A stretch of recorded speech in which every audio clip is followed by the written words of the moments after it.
We are zooming straight to our panel discussion. Like as I said earlier, we'll get the opportunity to hear from established entities. We'll hear or learn more about what they do, how they do what they do, and as CSOs, what we can do to plug into their work so that ultimately our societies and our communities far better off than they are today. We want to ensure that the projects we embark on, the initiatives we dream of and we write about and we get off the ground, those initiatives will impact the society and our communities in ways that are not just superficial, but in ways that will leave the communities in far better shape than we found them at the start of the project. So let me introduce our panel members for today. They are highly distinguished, very knowledgeable people in their fields of work and where they work. So our first panel member is Marjorie Kwanzaa. Marjorie Kwanzaa is Corporate Social Responsibility Coordinator, Partner Sustainability and Corporate Responsibility Admin at Fidelity Bank. A round of applause for Madame Marjorie Kwanzaa. Like we would say at my office, she's a big woman. Please keep clapping for her as she takes her seat. Thank you so much.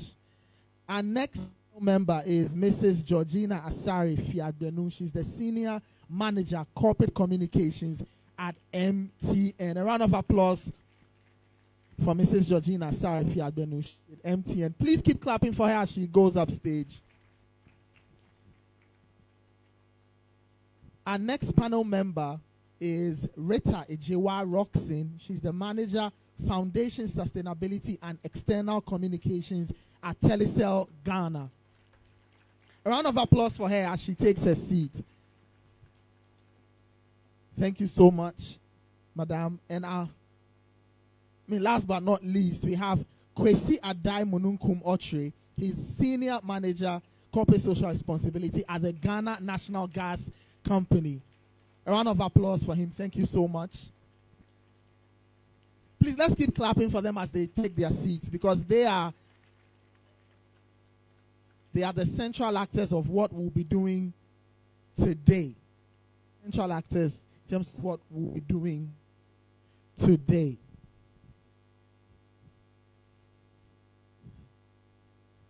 Thank you so much, panel members, for joining us. You have very busy schedules, but you've taken time out to share your thoughts and your experiences. Hopefully, we'll all walk away better informed and better armed to take on this task of volunteering. When we are done with our panel, I'd like to hear from our panel members, the people who are sitting in our crowd, the people who've come from, the various CSOs, NGOs, all these groups that are working in this space of philanthropy, giving back and helping society be better off. Would love to hear from you. So as the discussions are happening, please take note your questions down, and at the end of the session, the mics will go around and you can ask all your questions, and hopefully we'll be better off. Another round of applause for our panel members even before we begin. So I think it's important to, first of all, I think I'll throw the question to everybody. Basically, in your roles, just tell us what you do or what your average day looks like, your 9 to 5, looking at all the big designations you have. In very simple terms, what do you do on a daily basis as CSR people, as corporate affairs people, and all of that? Thank you very much, Nathan, and good morning to everyone. My name is Marjorie. I work with Fidelity Bank. So on a normal day, as the Corporate Social Responsibility Coordinator, I lead the bank's CSR strategy. Okay. So we focus on how we are impacting our communities, aligning our initiatives to the Sustainable Development Goals, and we focus on the areas of education, health, economic empowerment, climate action, and we focus on women, youth, and vulnerable communities. So that is my day. Sometimes it's not 9 to 5, it can be 24 hours. So that's me. Thank you. Thank you so much. Thank you so much. Madam.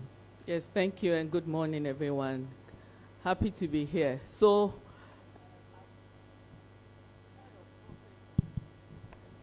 hello? Okay, it's better. Yes. So I'm head of corporate communications for MTN Ghana. And let me just say that my colleague, Robert, who is head of the MTN Ghana Foundation, was supposed to be here, but he could not make it because he had to travel outside Accra. So I'm sitting in for him. But on my own accord, for what I do, I'm responsible for the entire reputation management of MTN Ghana, managing internal and external communications. I do media relations, internal communications, I mentioned that already. Community relations, which is where we do interface with a lot of NGOs. And let me just summarize it that way.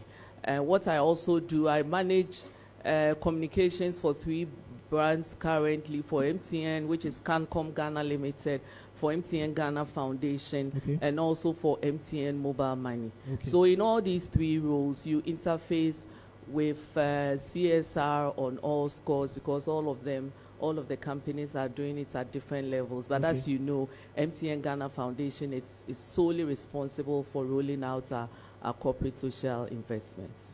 Thank you. Thank you so much. Great. Kwesi, yes, let's get a flavor of what you do at Ghana Gas.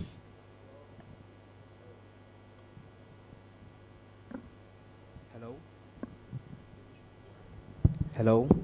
We can hear you now. Good morning, and thanks for the opportunity. We are from the CSR department of Ghana Gas, and our department has been in existence since 2019, when the government felt that as part of the resources that we are extracting from the western region of Ghana, we need to put back some portion of the resources to benefit the communities that we work in.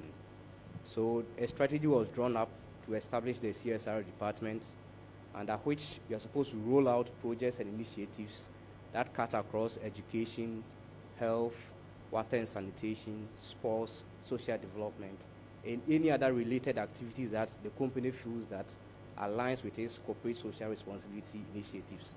And for the past 5 years, we've done extensively well. In fact, I can say that Ghana Gas is one of the leading CSR initiators in the country. We have over 840 ongoing or completed activities dotted across all the 16 regions of Ghana. Thank you. Thank you so much, Kwesi. And finally, Rita, you're with Telecel. So how's your average day like? What do you do at Telecel? So good morning. Also very happy to be here. I must say this is one of the hardest questions to answer when somebody asks, what's your average day look like? There's nothing like an average day. I see. Especially if you handle the portfolio. So I overlook the foundation, overlook sustainability, and external comms. So that's just the portfolio. In terms of, but focus more on conversations around the foundation. Okay. So Telecel Ghana, which used to be Vodafone, focuses on 4 main pillars. So we have what we call connected health. And I think Alima mentioned a lot of things we do around our health initiatives. And we have connected learning. So we also do a bit of digital learning because we are a technological company. And then we do what we call partnerships. So where we look at forming partnerships in terms of achieving our objectives in community impact. And then we do community development. So this is where we have our employees volunteering. So those are the 4 pillars that we focus on. But overall, the role involves developing the strategy for the year, implementing the strategy, and making sure that you are making the impact, which overall should positively impact the mother brand. So that's top line and what a day is supposed to look like. I see. Wonderful. Round of applause for panel members once again. So if you didn't know, if you've heard of their names and their titles and you're wondering what they do, that's just a quick flavor of what they do. But they say there's no average day, so it's quite exciting. Let me ask this again across the board.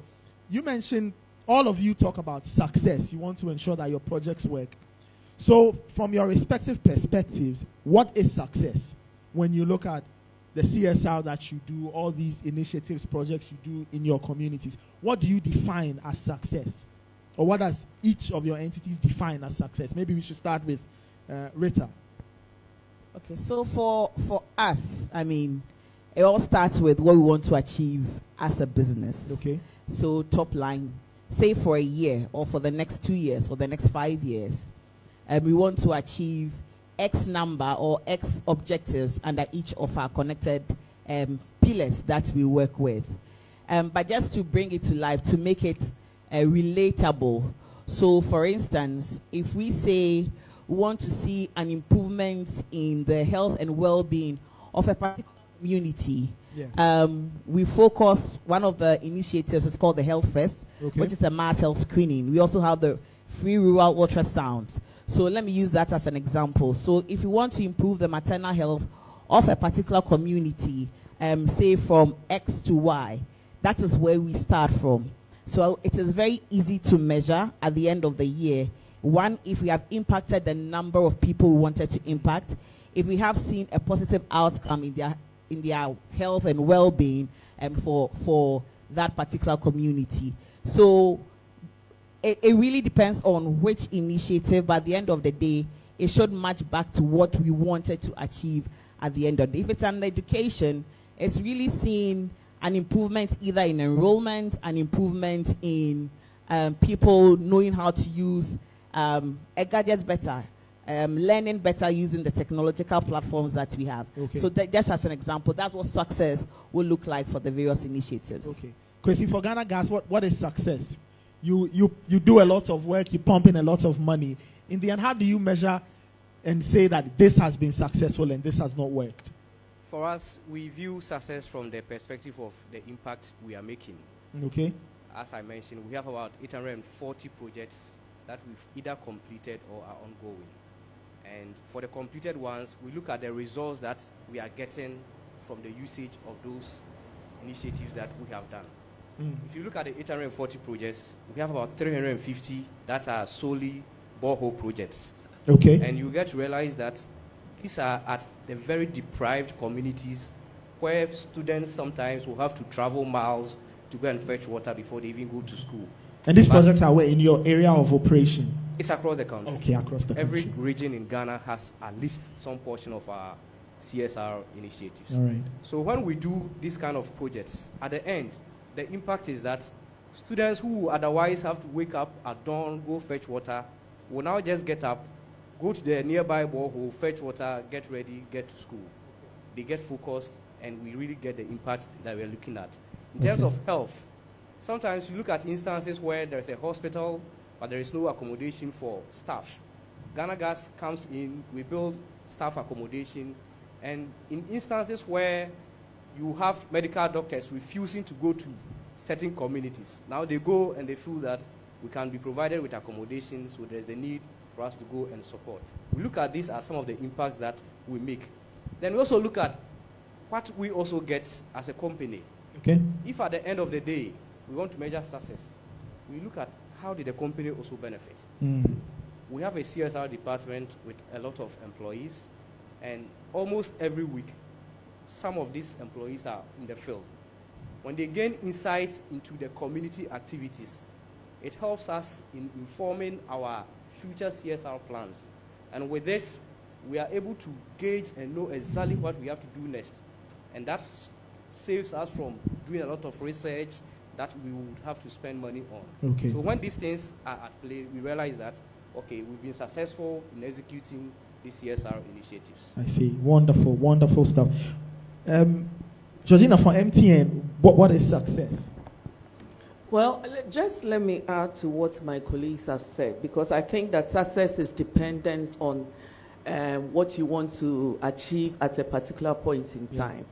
And so for us at MTN, the MTN Ghana Foundation looks at 3 areas, which are education, health, and economic empowerment.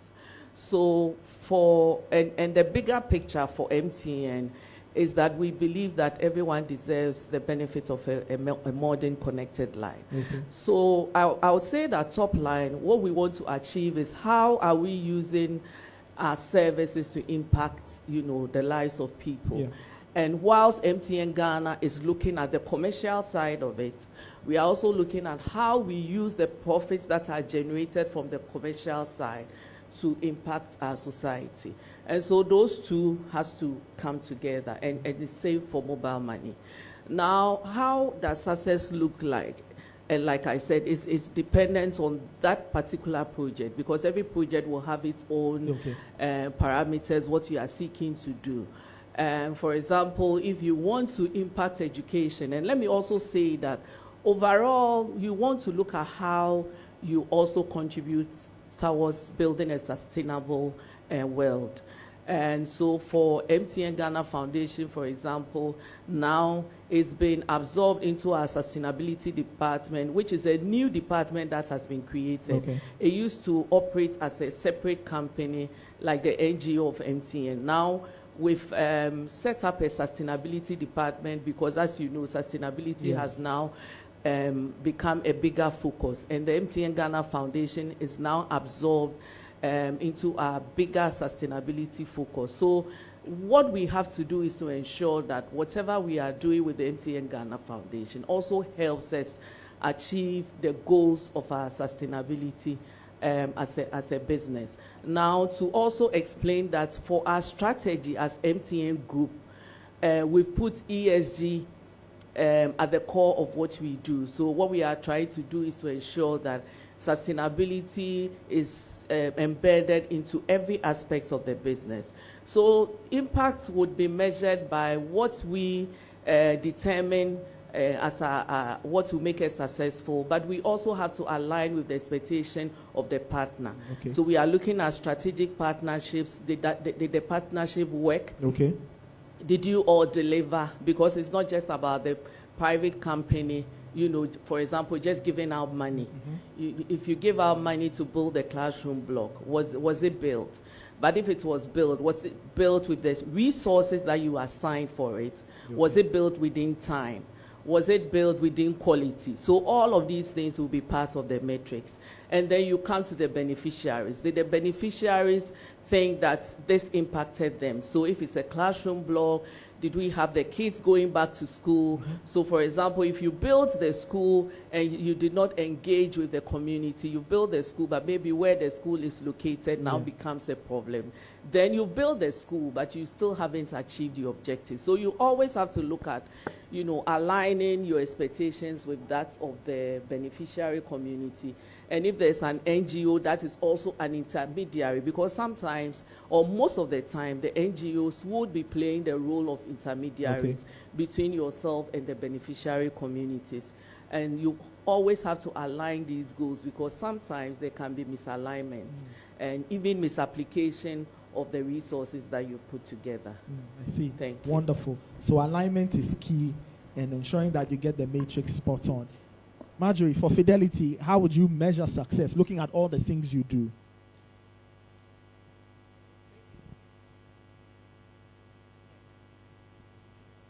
Let's see if the other mic is on. Okay.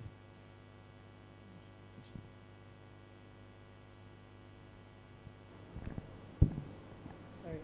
All right. Thank you, Nathan. So for Fidelity Bank, aside us operating as a profitable entity, we are bound by Bank of Ghana sustainable banking principles. Okay. So out of those banking principles, one of the guidelines was to set up a dedicated department to run the bank's sustainability agenda.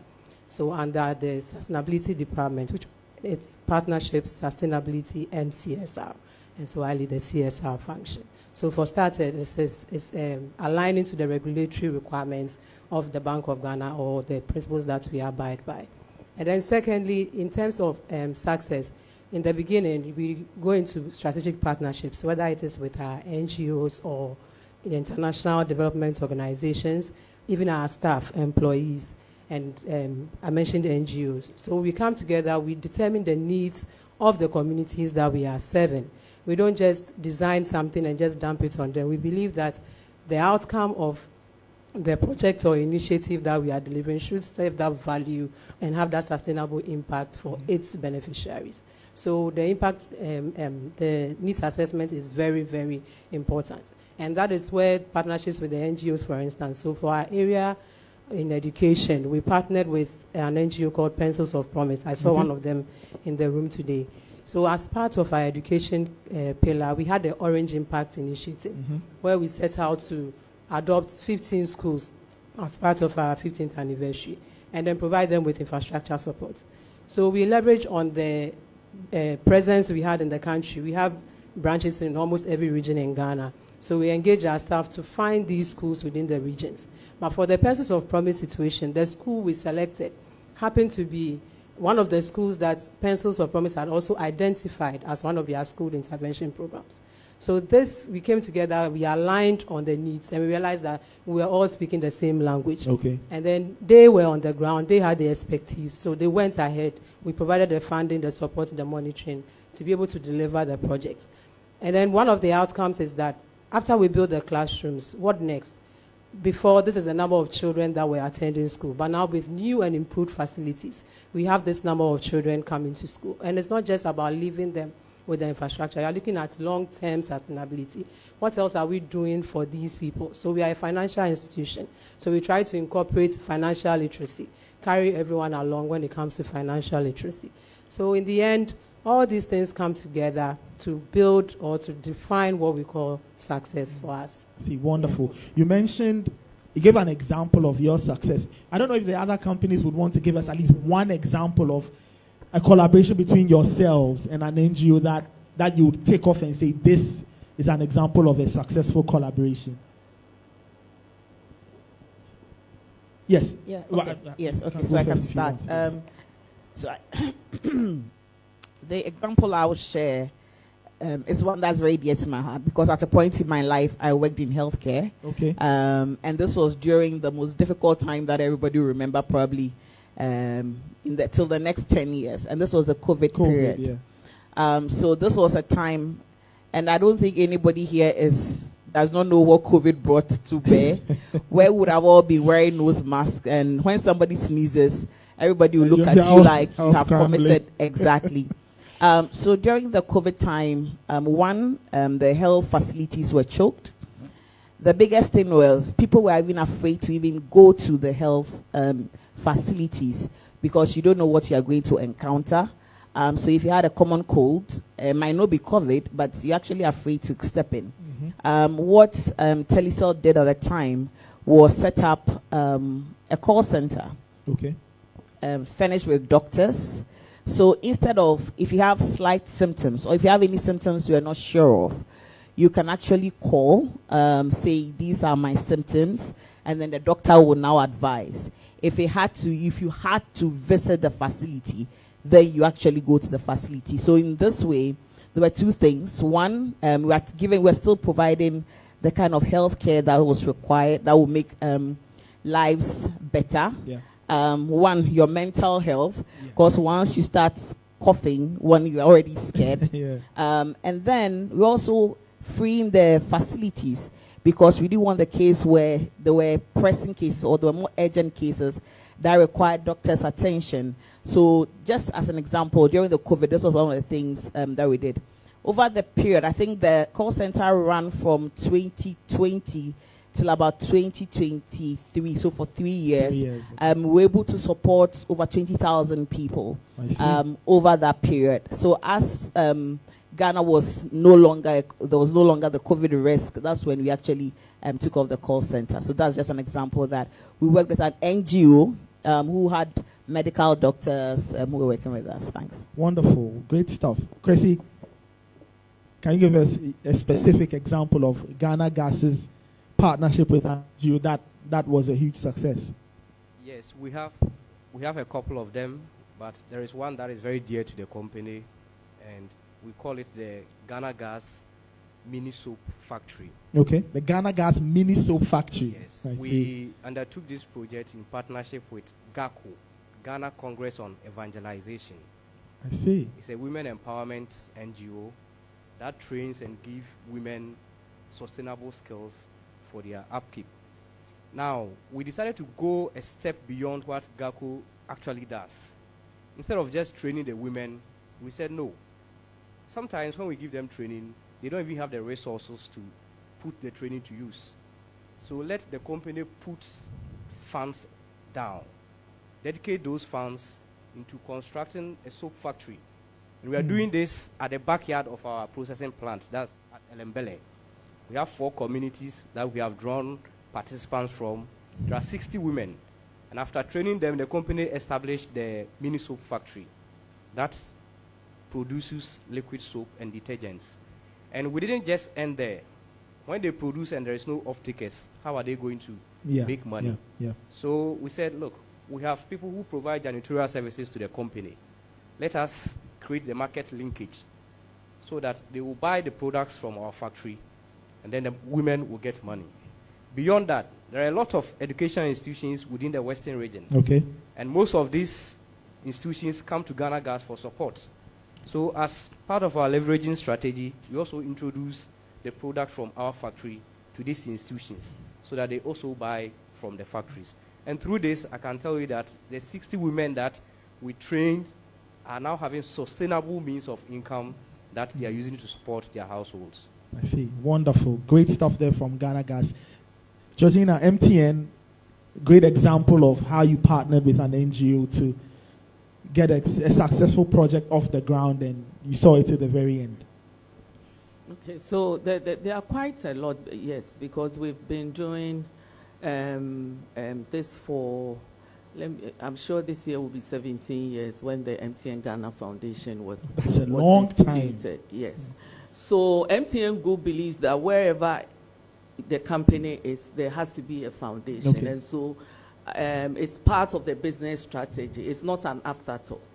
So for MTN Ghana Foundation, one of the very classical examples that I can give is one that we started last year with an organization called InnoHub. They are a business accelerator. So what they do is to help businesses. And of course, we know that the SME community in Ghana struggle, So we all know that about 70 to 80% of all businesses in Ghana and even all over the world are SMEs. And so the decision was to look at our economic empowerment units, how we can help accelerate businesses. And so InnoHub came with this brilliant idea that matched what we were seeking to do, helping communities, helping women and other groups, vulnerable groups, be able to build their businesses. The reason why I say it's a very good example is because the model they use looks at different classifications of businesses. Okay. So one that targets women-led businesses, one that targets the youth. Of course, we know that now unemployment is also a big thing. So encouraging more young people to go into business, small businesses, and to help them take off. And then the last component of it is looking at people, persons with disabilities who also have their own businesses. So for 5 years, we are hoping to reach 500 businesses. 500? Yes, so 500 SMEs. And every year we are targeting 100 businesses. So out of this, you will have a portion of it that will be like 30%, being women-led, being youth-led, and persons with disabilities. And so what we do with them, and I think that InnoHub is also doing well, it's not just assessing the funds for them. So they do all the, initial pitching, calling for people to bring their ideas, taking them through the pitching, the interviewing, and identify the areas of needs. And then once that is done, and we have we take them on board, they also train them. So there's an all-round training that looks at, how to keep records, how to market your business, how to do packaging, how to use digital tools to be able to sell your product and all that. And then once that is done and we've onboarded them, they also integrate mobile money into their business. So we also ensure that they have the mobile money merchants and SIMs that allow them to use mobile money. So if you look at it, it's a 360 cycle, looking at all aspects of the business, the training, the marketing, how you are also able to collect your money. And then we are also getting them to work with our own commercial SME and business, which is also a separate department helping businesses. They have a lot of softwares, digital tools. They have, for example, the TurboNet that gives internet and all that. So it sort of connects to almost every aspect of our business, and I think it's a very classical case of working with a partner. Wonderful. A round of applause for our panel members. So for those who imagine that a lot of this was very abstract, there you see it. A lot of these companies have worked with NGOs. They've dreamed of projects, they've collaborated, and those projects have gone off the ground. But let me ask my panel members, what are some of the challenges or maybe misconceptions that from your years of experience you've seen that NGOs that approach you typically have when they sit down with you and they talk about all their nice ideas? What are some of the misconceptions you pick up from them that you've observed over time, or some of the challenges that you observe when you are trying to work with NGOs or partner with them and all of that? Yes, Georgina, maybe we can start with you.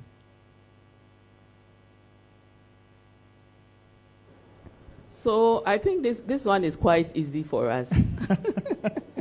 And I'm sure Rita can also relate to it. Maybe all of them can relate to it. I think one of the big myths is that there's an unlimited pot of money that is there for you to use, So, sorry, there's this expectation that, and if I use MTN, that MTN has a lot of money.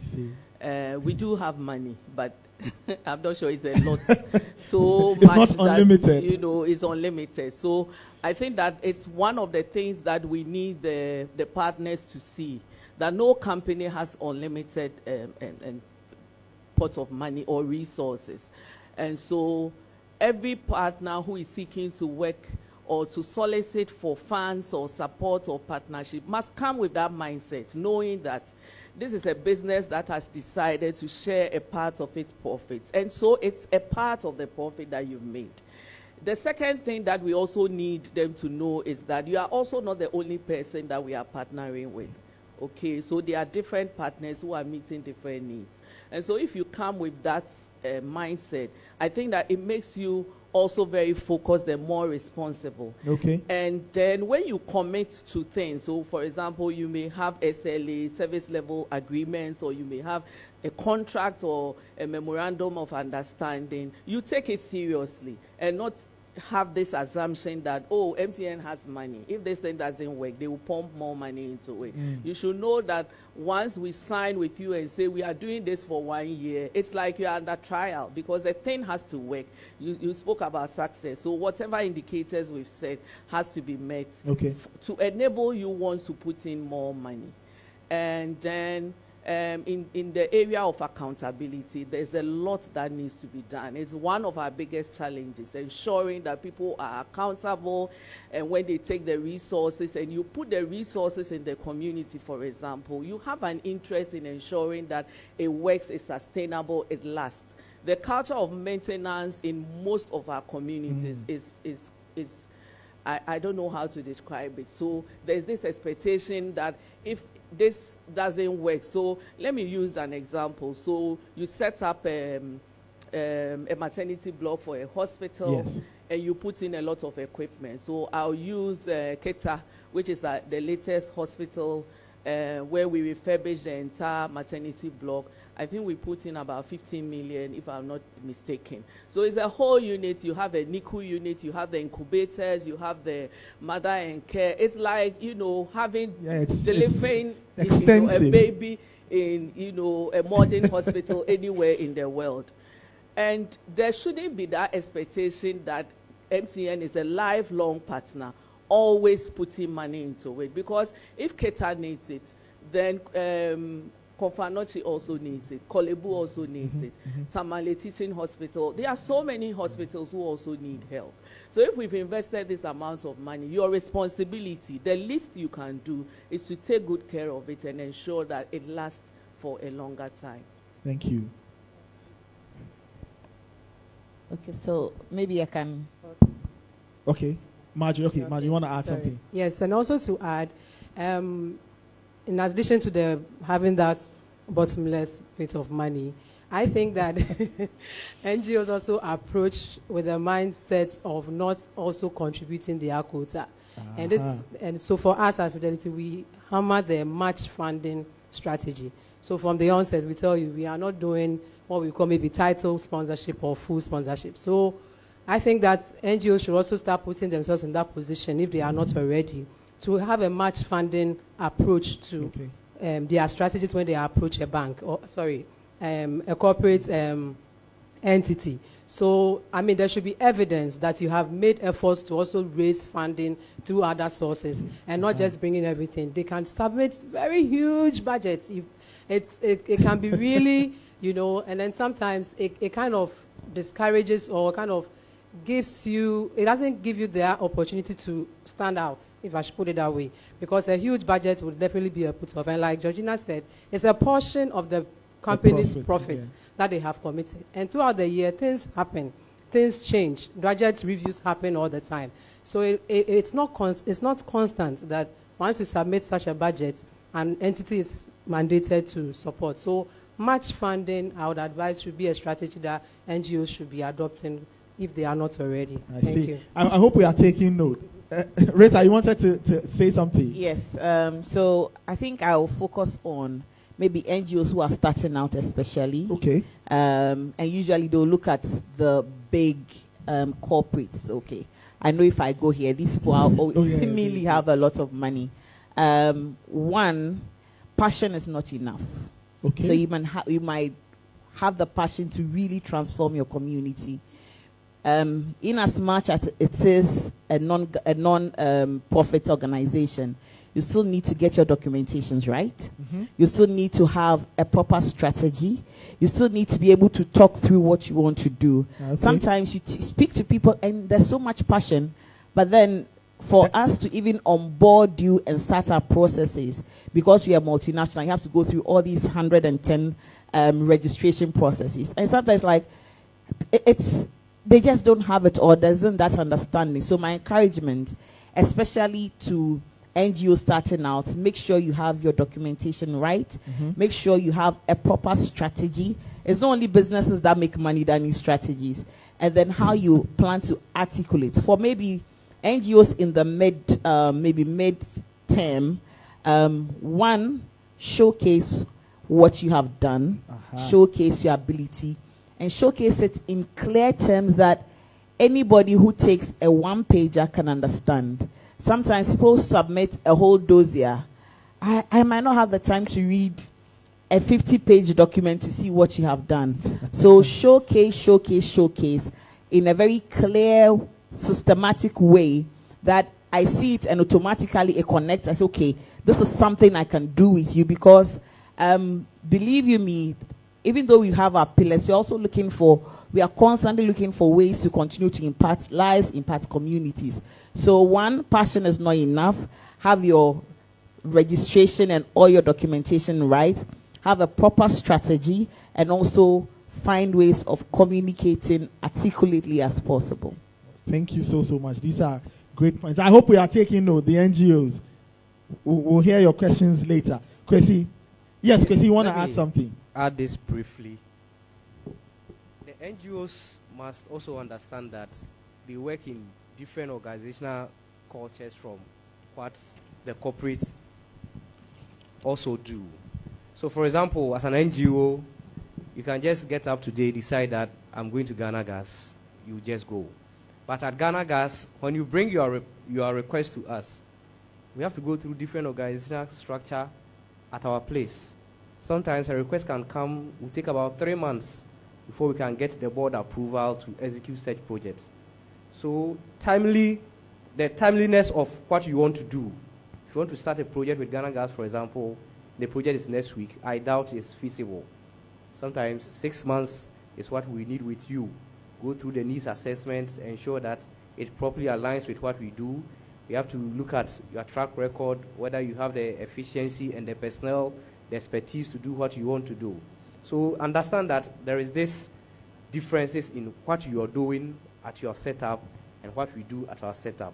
And when the bureaucracy in our side step in, understand that we are a corporate entity with over 1,000 employees, and our bureaucracies are quite lengthier than what some of you experience from other institutions.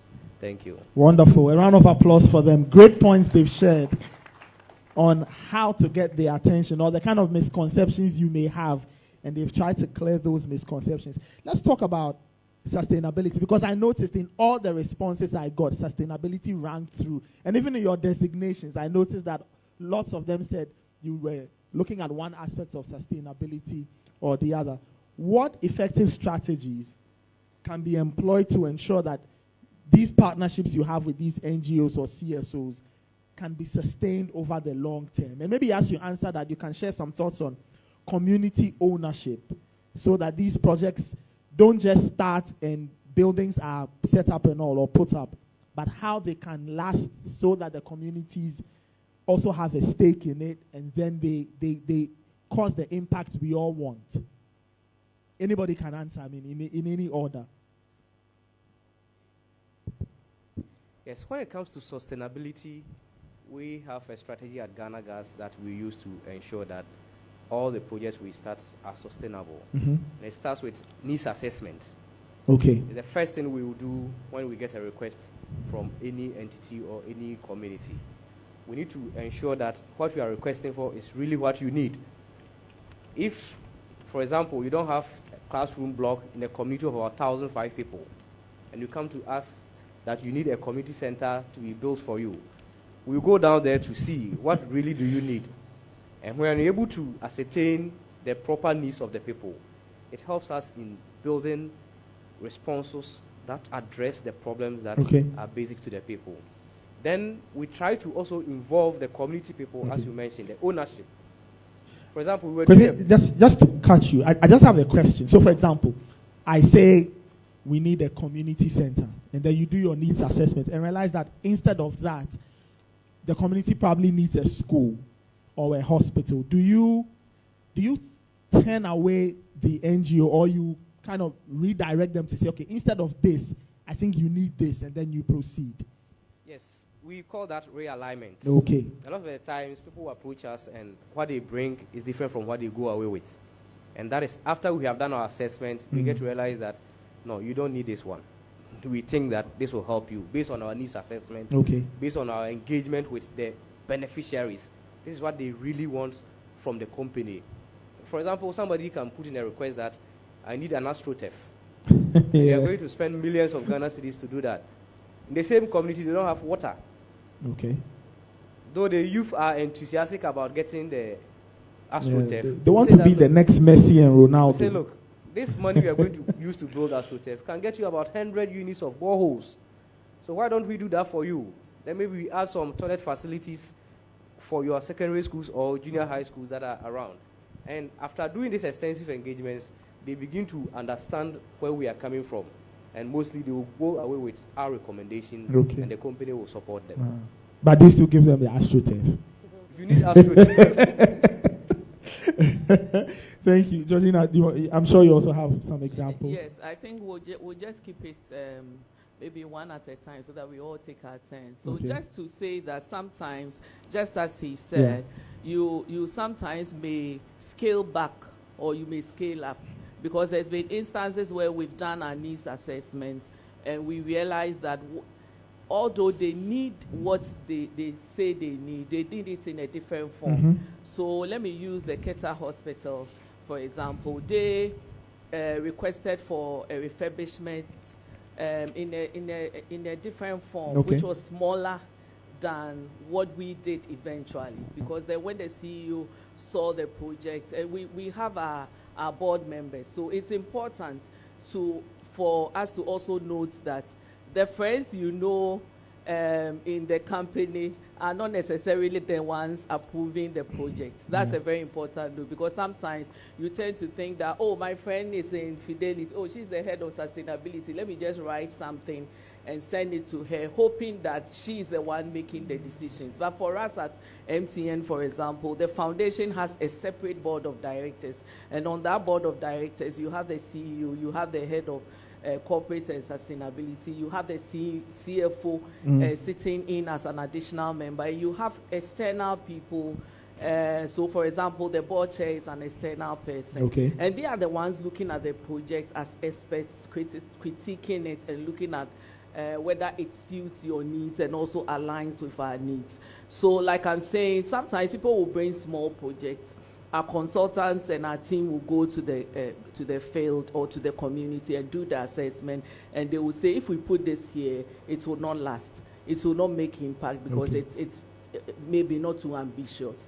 And so sometimes we may scale up and make it a bigger project that you requested for. Or sometimes we will look at it and say, for this project, you don't need this. You don't need, so for example, we've done digital centers, we've added robotics to it. Okay.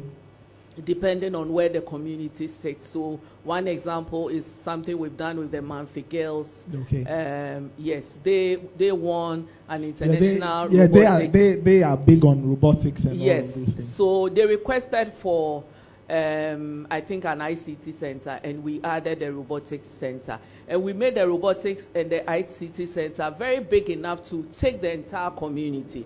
So it's not just for them. They are supposed to run programs that will benefit all the members of the community. So sometimes we may make the project bigger than you bought it, or we may also scale down. Wonderful. Marjorie, do you want to add something? Yes. So in terms of sustainability and strategy, community ownership. Yes.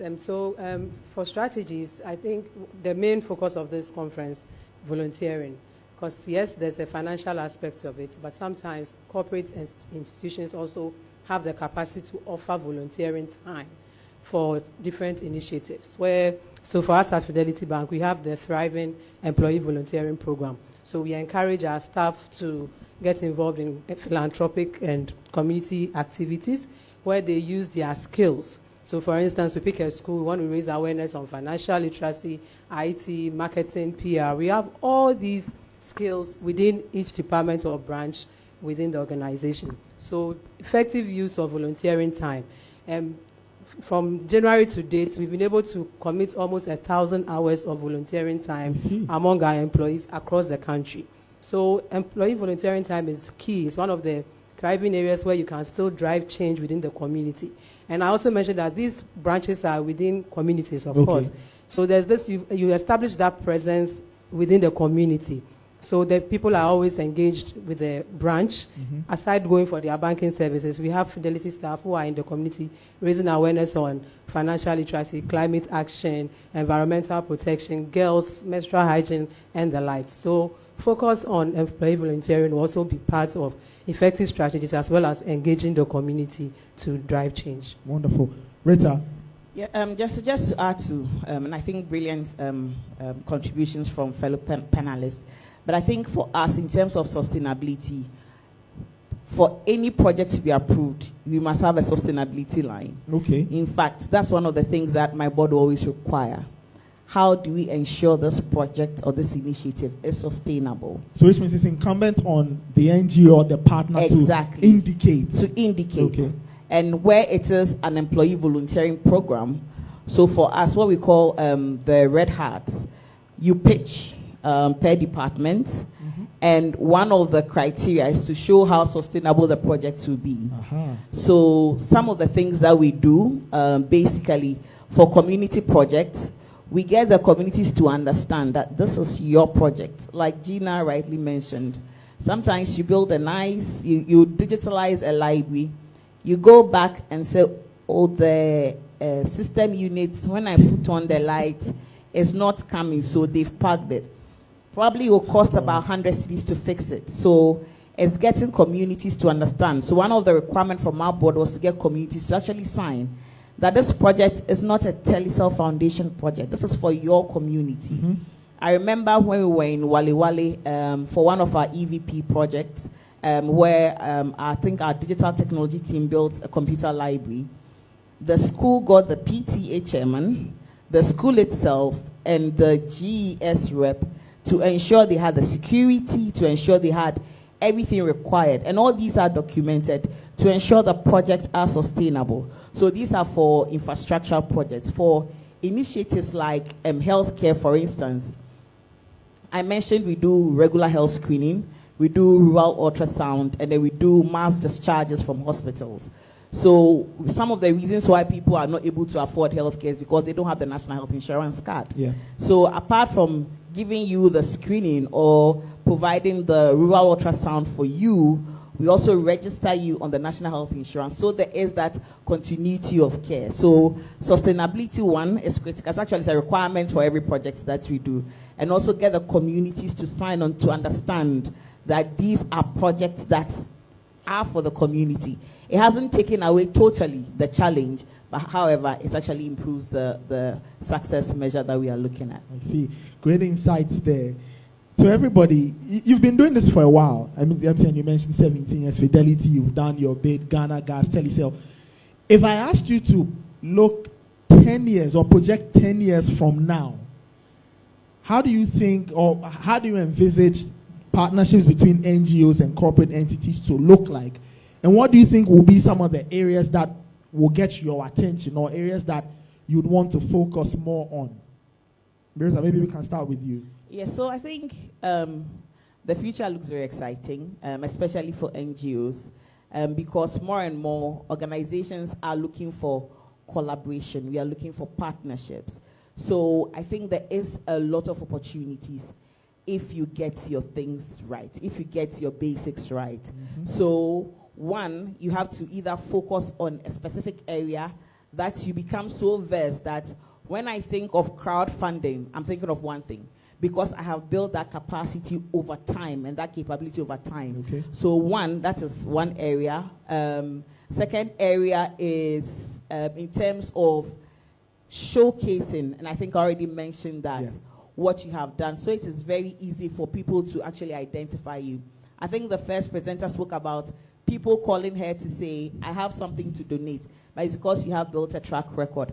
But just to say, I believe the future is very bright. There's a lot of opportunities, especially in an emerging economy like ours. There's so many opportunities for us. And it's not just about the money that you get, but also clearly defining what you want to achieve and being able to articulate it well. Okay. Kwesi?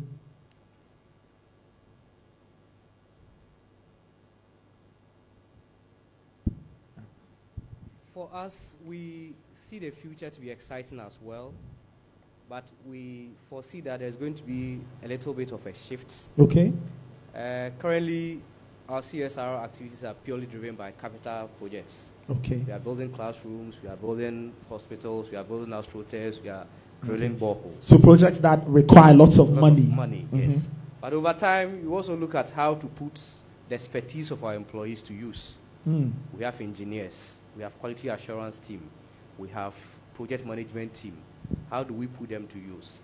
So that's where they could come into partnership with NGOs. Okay. So if an NGO wants to build an infrastructure, our technical team, our project management team could come on board, support you with the expertise, rather than say, we are giving you money, go and build a classroom in Sehuyo also or Akontomra. So we foresee this shift going forward, that we may be moving from a capital extensive projects to an area where we will have to push in more of our expertise as an organization. Okay. Let me guess, is it to ensure the quality of projects? Not necessarily, but we, as I said, we have over 1,000 staff, a lot of engineers, and if an NGO says that they are going to do training or skills training development for secondary school students, if you approach Ghana Gas, we will say, okay, we have 200 engineers. Okay. Which field do you want expertise in? Is it mechanical? Is it petrochemical? Then we give you the human resource to go and support you. Okay. So we may not deviate entirely from what we are doing now, but the focus will go the shift more will be on providing expertise. Exactly. Wonderful. Georgina? Yes, so yes, just like my colleague said, the future is bright for us at MTN and also for the philanthropy community. And so NGOs or partners should look forward to more exciting times. For us, we keep reviewing, just as all of them have said, reviewing what we do in line with our business strategy. We want to be the biggest platform player in Africa, which also means that we have to strengthen our partnerships. It also means that as a leader driving the digital agenda, we have to ensure that whatever projects we are implementing also have that digital component. So that has become a requirement for most of our activities now. So even when I talk about volunteering, which I think I need to mention before we round up, we have the 21 days of Yellow Care, which is our employee volunteering program. So we take 21 days off, and it's not just done for Ghana, it's done across our group in all the 19 countries. And so within these 21 days, for every year there is a theme. And when we agree on the theme, we look at how it impacts the community. But now we also look at how we can also find a digital component to that project. And so if it's a school we are building, for example, or we are putting in an ICT center, of course that looks at ICT. If it's a hospital, we are also looking at equipment.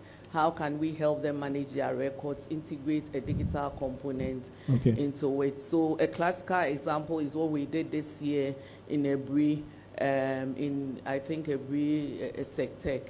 And we did a farming project with them and also with some other schools, about 21 schools, 25 schools in other regions. And we provided water, and we also did what we call smart farming. So even for the water project, we got someone who was using the mobile phone to sort of analyze the water. So when the borehole is dark, there is a component of it that you can use technology to analyze, to look at for example, the acidic nature of the water and all that. So using technology to provide the service, and if the water is going down, there's a trigger that gives you an SMS. So this is being managed by the school. We also have the smart farming, which is, so we put up gardens together with the students, but how do we use technology to make sure that the garden or the farming is better, which we name smart farming. So that's the direction now, ensuring that, for example, 75% of what the foundation does should be a digital project, which means that even if it's a hospital, there has to be a digital component of it, and so on and so forth. Thank you so much. Marjorie? Yes, and also, yes, the future is bright, and the future looks more at data-driven, skills-based initiatives that will address challenges of the society, which we are already doing. But then we're going to focus more on, for example, societal challenges now that is an eminent issue is the climate issue. Yeah. Climate change is everybody's business. It's not related to people in specific fields. So we all have a part to play when it comes to climate action, ensuring that our world still exists for our future generations. So I see more skills-based and then awareness creation in the area of climate action, and also focused on achieving and meeting the goals of the UN Sustainable Development Goals by 2030. So we are looking at areas of decent work and economic growth. So we are working more in training people, skilling up people so that people can have more skills to set up their own enterprises and be able to employ people. Also train more people to be aware of the environmental challenges and be able to spread the word among the members in the community and actually drive people to take actions to also save our planet. So yes, the future is bright. There's a lot to do. And I think that the partnerships driving it in this direction will be key. Wonderful. Thank you. Final question to everybody. What's the one thing you would leave the crowd here, the audience, the NGOs, and anybody who's watching? What's that one takeaway you would want them to have with them as they leave this session? Marjorie, I don't know if you want to start. Yes. So partnerships will continue to be an important aspect of driving change or sustaining our communities. So for me, I would say that let's continue to collaborate. Let's take note of the key points that we've mentioned here, especially when it comes to funding and partnerships with corporate institutions. Also, how to ensure that our plans and our strategies are realistic and data-driven. There are facts to back it, and at the end of the day, we can measure the outcome and the impact. Thank you so much. Georgina?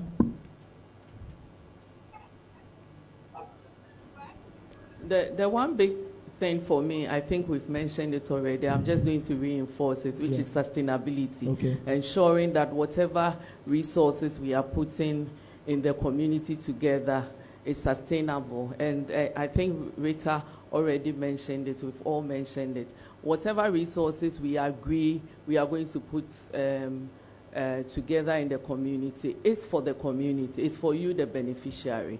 And the one thing you can do is to ensure that you put in a plan to ensure it lasts a lifetime. It cannot, it may be something that cannot be there forever. So even if it's an equipment, you should have a plan for sustaining that equipment. If you put computers down, there has to be, for example, is there an ICT center, an ICT person, so you don't keep coming back to us for support. So the sustainability of the project we are putting there is very important. Otherwise, the trust will be eroded and will not be able to.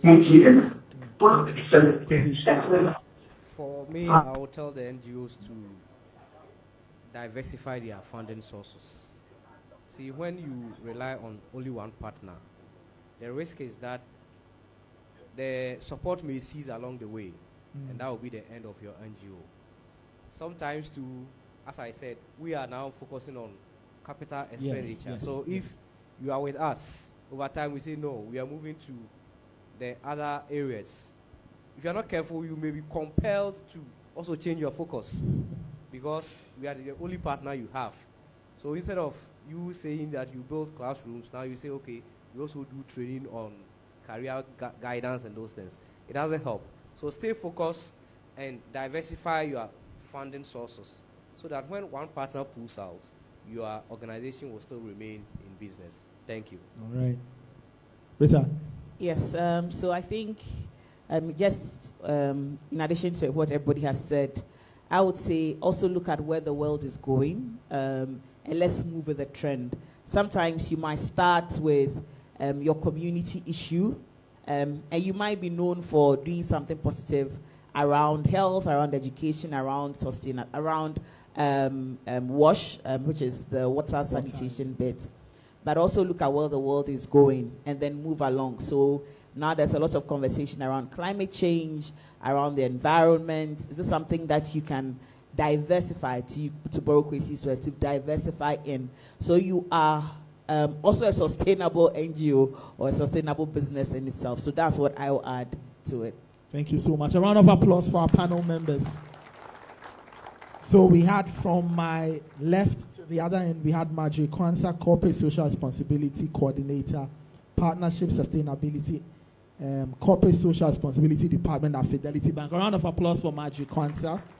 Then we had Georgina Sarifia, Senior Manager, Corporate Communications of MTN. A round of applause for Georgina. Then we had Kwesi Adai Mununkum Ochre, Senior Officer CSR with the Ghana National Gas Company.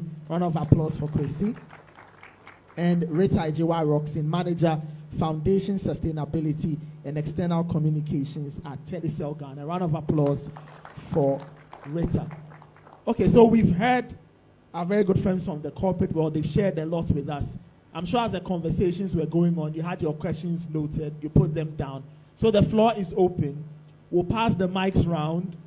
Please, when the mic comes to you, I need you to mention your name and the NGO or entity you're representing, and then you can ask your question. So we'll take them in chunks. So maybe five if you like, or 4. We'll take them in rounds, in chunks of 4.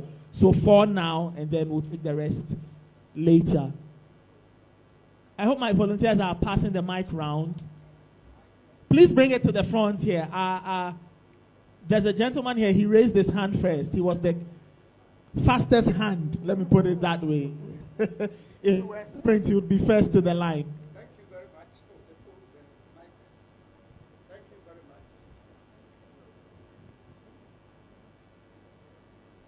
Can we please give him some audio? Yes, give him another mic if it's not working.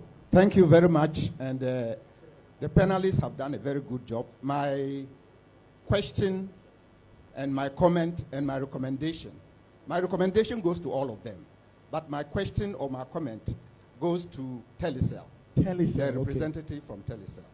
I think about 9 or 10 years ago, the Telecel, Vodafone, now Telecel, initiated a program called Super Care for deaf people in Ghana. And those with speaking and hearing challenges. Yes, persons with hearing disability. And for them, they don't use voice. It's either text or WhatsApp. And so we're very happy that this program came. So 10 years now, today, what is the status of that project? Is it still ongoing? I also remember you employed deaf people in Telecel to manage that special project. What is the status of that project? That's the first question. Now, the other question I have for all the panelists is that, sometimes CSO, NGOs, we write proposals. We submit proposals. Some organizations, in fact, the international organizations will always respond, whether you get it or not. But it looks like most of you write, they will not respond. So at least you should take it upon yourself just to respond and say that, oh, well, we can't do it, but this is it. Thank you very much. Thank you so much. So a question on feedback and then Telecel's.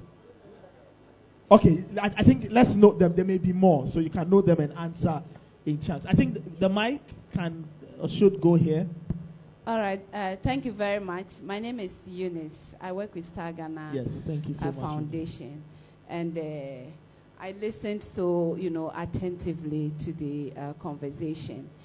And I know that private sector, civil society, government, we care a lot about our societies. And we deploy, different strategies based on our strengths to demonstrate that care. I get a sense that with private sector, it's difficult to connect. And when you talked about the myth, I began to understand that sometimes when we approach private sector, what we put, at the table could be what is carrying them money. But there are other forms of partnership that are possible with the private sector. And I like very much when you talked about the volunteerism, can we build, some kind of collaboration where civil society organizations, based on where they are, could receive some kind of accompaniment from private sector organizations in areas that are, important for them. That's a kind of collaboration. And also just having conversations. And I like very much what MTN did sometime earlier in the year, where they just convened conversations with CSOs to inform CSOs about the work they're doing and also receive feedback about where they could collaborate. So what I'm suggesting is that we need to look beyond money as the only resource around which we build collaboration. There are other forms, just having conversations, sharing skills, some of the areas that we could really have, tangible collaboration with the private sector. And I am inviting you as representatives of your corporate to consider this. So we could be looking at more consistent, discourses between us and your organizations going forward. Thank you. Thank you so much. I think 2 more questions and then the first round will be answered. Can we please have the mic? Okay. So let's take that and then we can go to this side of the room.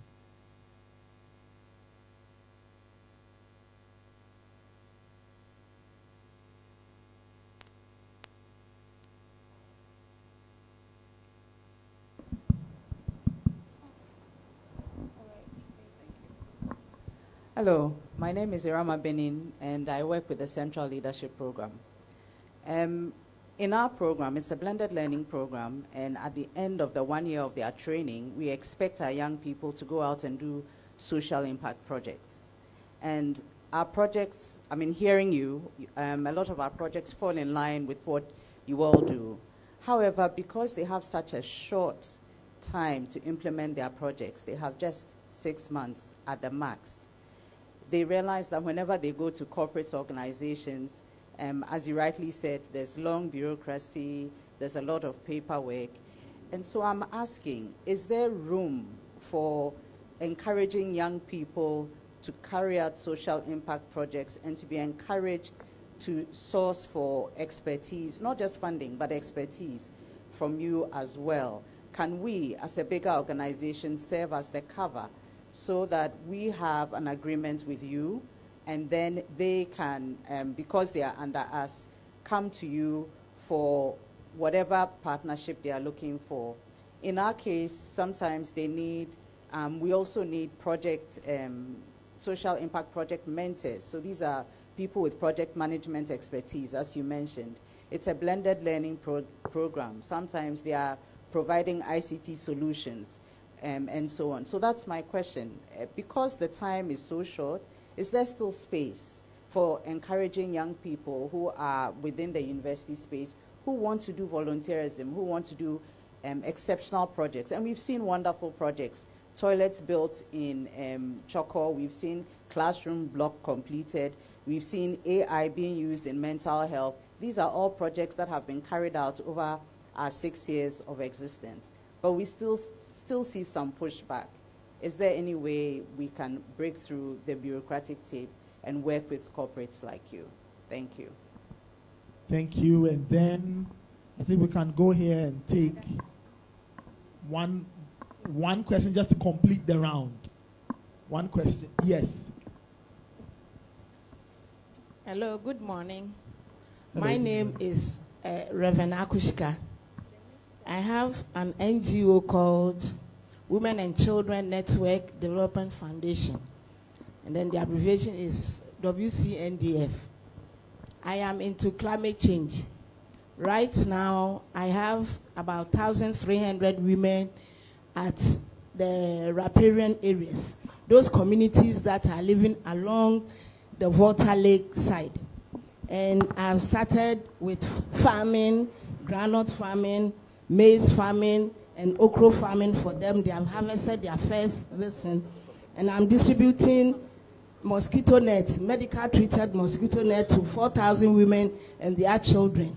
I'm building good water for them, and then toilets for them, and so on, a whole lot of things that we are doing for them.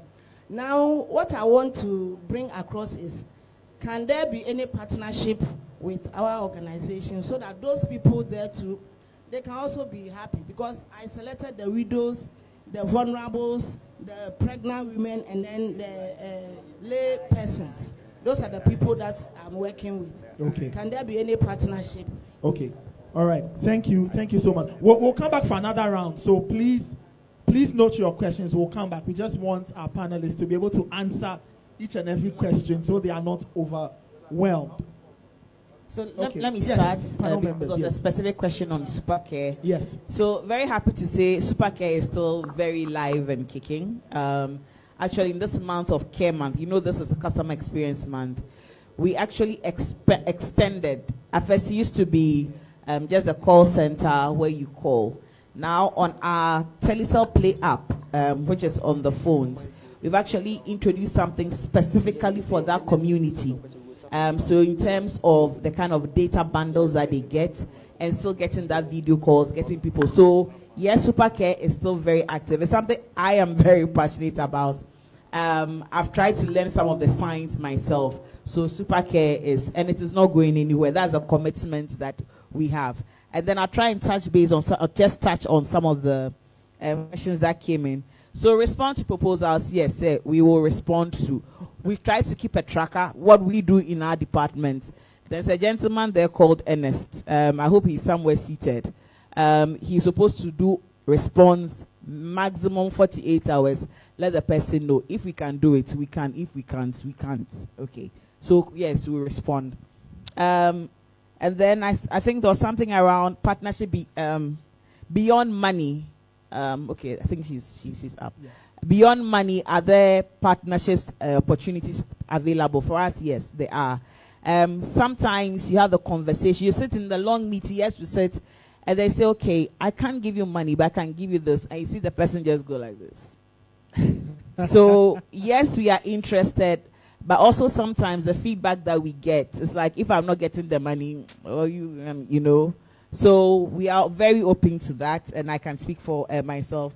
And then for us, in terms of kind of the internship program, or some kind of, yes, so we do have a window from HR, and our window is even short. I mean, the internship is just for about 2 months, which really isn't enough for people to really go through and implement projects end to end.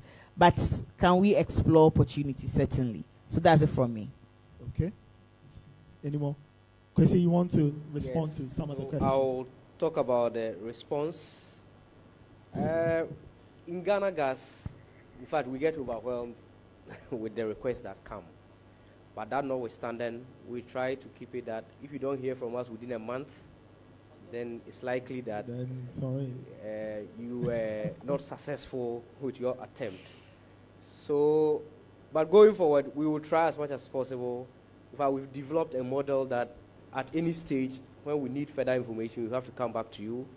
Where we truncate and we can't help, we will let you be aware as well. So we are hoping that in the next shortest possible time, when you bring a request to Ghana Gas and you're not successful, you will know. But as it stands now, if within a month nobody has communicated to you, then the chances that you are not proceeding forward is very high. Then there is room for collaboration on volunteerism, as I mentioned earlier. At our place, we have a lot of people. Legal department, CSR department, we have marketing, we have engineering department, monitoring and evaluation, we have project management. In fact, when you need us to collaborate in terms of getting you the human resource to undertake any training or capacity building efforts, you can come to us and we'll be glad to help. And the internship, we have a mentorship program. It also runs through all the departments of the company. For 6 months, I'm not sure we do that, but as she said, we could always discuss to look at your specific needs and how we can come in to assist. Then, if you have requests, you bring it to Ghana Gas. If we look at it and it aligns with our areas of focus, and we do the needs assessment and realize that we can be of help, we will gladly do that. Okay. Thank you. All right, Kwesi, thank you. Any more? Regarding the response to requests, it's actually an appraisal issue if you don't respond to any letter that comes to the organization. So yes, but definitely there are once or twice ones that we kind of flout. But then yes, responses well noted. We'll ensure that we respond. And we also provide SLAs in our responses. So first level response, when you are, there's prospects, it's a promising proposal, we'll let you know that we'll get back to you in 4 weeks because there's a body that sits once a month to review proposals. So maximum within a month, you should hear back from the organization. So if you have any challenges, you let us know. And for Madam from the Volta region, yes, we are ready to receive proposals. We don't turn away any proposals. You write to us. We have a template you complete where we require certain answers to certain questions to guide us in our decision making. So we will share the template with you to complete, and then the team will look at it. And yes, we also support stakeholder forums and sessions with NGOs and CSOs because you are on the ground, you understand the situations on the ground, and you are the best partners for these things. Thank you. Do you want to add anything? Georgine? Yeah. Everything, yes. Okay. There's room for improvement when it comes to responses. I think the issue with some of us is the sheer numbers and sometimes where the proposals would go. Because, for example, MTN is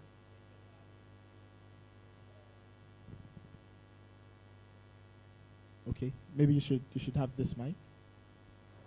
Just okay. Yeah. So it's such a large company, and I'm sure most of the companies here, you have 15 divisions within MTN.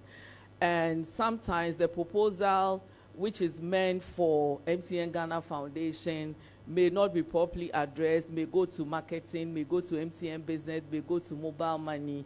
And it's not that the aim is not to respond, but because they are not into non-profit work, someone has to respond and it slips through. So we are trying to implement a centralized database for all letters that come in, which is in thousands, so we can get people. So there's room for improvement there. Yes, we accept interns, we do mentoring.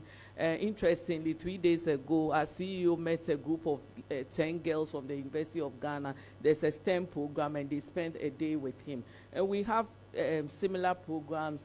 We have digital skills for the digital youth. That's also a program that we do. We select people and we put them on a program for 1 year. Okay. We have our Bright Scholarship programs, and within our Bright Scholars, those we support to pay fees and all that. We also give a quota for them to do national service with us. So all these things are available. You just have to keep engaging. And let me just add that sometimes, depending on where the proposal is coming from, let me say, there will be some biases. Let me just say that I don't know whether Rita would, because sometimes you think, oh, this organization has money. Okay, so you think that, you know, the board will say, if on a scale of 1 to 10, we have these resources, and you look at the organization or the institution that is seeking for support, and you look at their strengths and their capabilities, and you look at, for example, where our reverend is coming from or some similar organizations, you may think that one needs more support immediately than the other. So sometimes the board will look at, are these people able to support themselves? So it means that in the proposal writing, you always have to make a strong case, because sometimes there's also an assumption that, oh, the company has money and has to do this. But they are choosing amongst 1,000 letters or proposals, so you have to make a strong case. Thank you. Thank you so much. I'm sure we've all taken note. Yeah, let's take another round of, let's take another round of okay. questions. So thank you. My name is David Amazaga from Meta Foundation, Upper East Region. Okay. Okay, my question is, do you have you decentralized? For anybody? The question is for all of them. All right. How decentralized are you in terms of applications or, proposals that you receive? And is it through soft copy, or you just write a proposal and post it to your organization? Then secondly, I want to suggest something to the Ghana Gas team. We know that project management and sustainability issues are issues that are more important to us as CSOs. But looking at especially Ghana Gas, I've seen that their projects are dotted across the country, these capital projects. I want to find out, how do you manage these projects?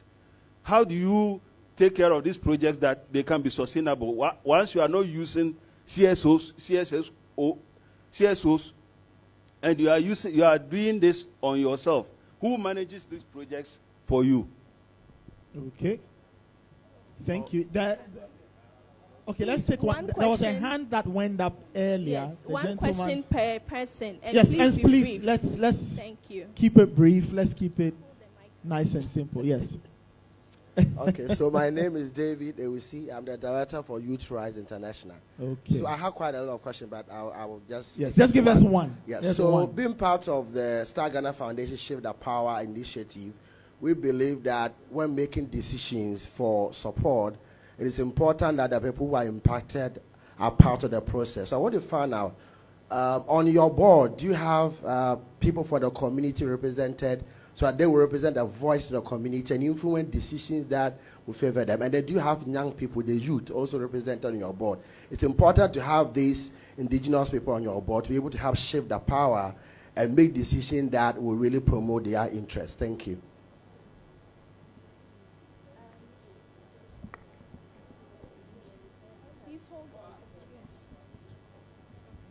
Thank you. My name is Rosemond Ewenamatutonu, the Executive Director for Global Action for Women Empowerment. Thank you so much for your the lessons we've learned from you. In terms of partnership, I want to find out, what was the first step we need to take? Who is the first point of contact within your organization? And then what are the other funding, non-funding supports that we can get, like subsidized products from your end? Thank you. Thank you. Okay, let's move to that side. Thank you very much. I am Ernestina. I am from Star Ghana Foundation. My question is closely related to the gentleman that talked about the shift the power.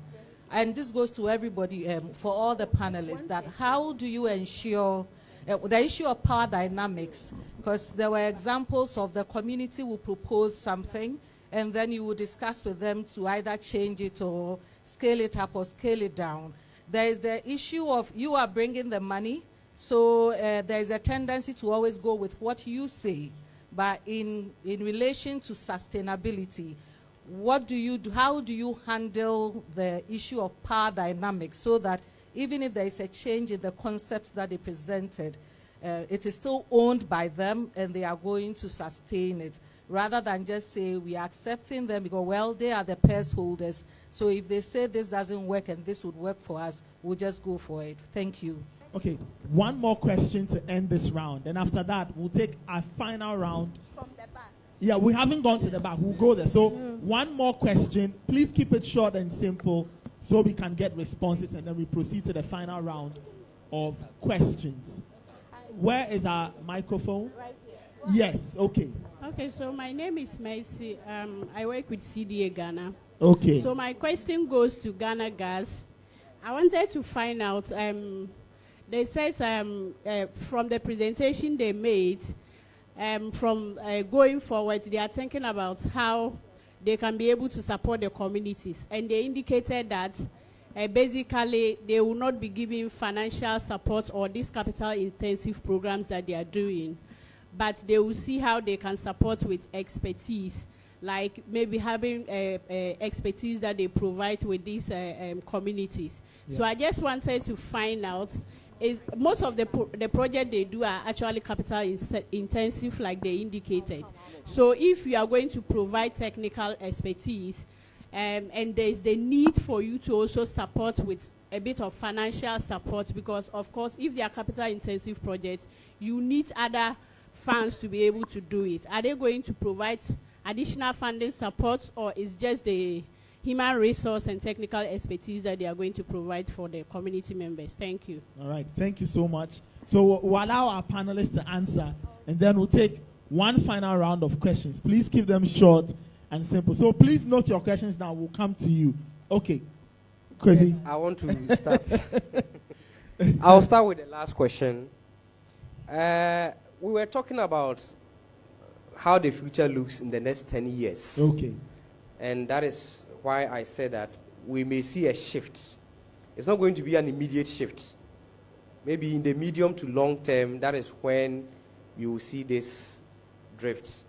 But as it stands now, it is our business strategy to do more capital-intensive projects. So in the short term, if maybe you're able to approach us in the next 1 to 3 years, you may be successful getting a capital-intensive project. But going forward is when we may see the change. Then I will go to David. David wanted to know how we manage our projects across the country. The CSR department, we are more than 130. And we have offices in at least 5 of the regions in Ghana. And we have assigned staff who are solely responsible for monitoring and evaluating these ongoing and completed CSR projects. So yes, we don't leave them in the hands of CSOs, but apart from our staff who are on the field monitoring the projects, when it comes to our AstroTurf projects, so far we have about 78 completed and that are in use.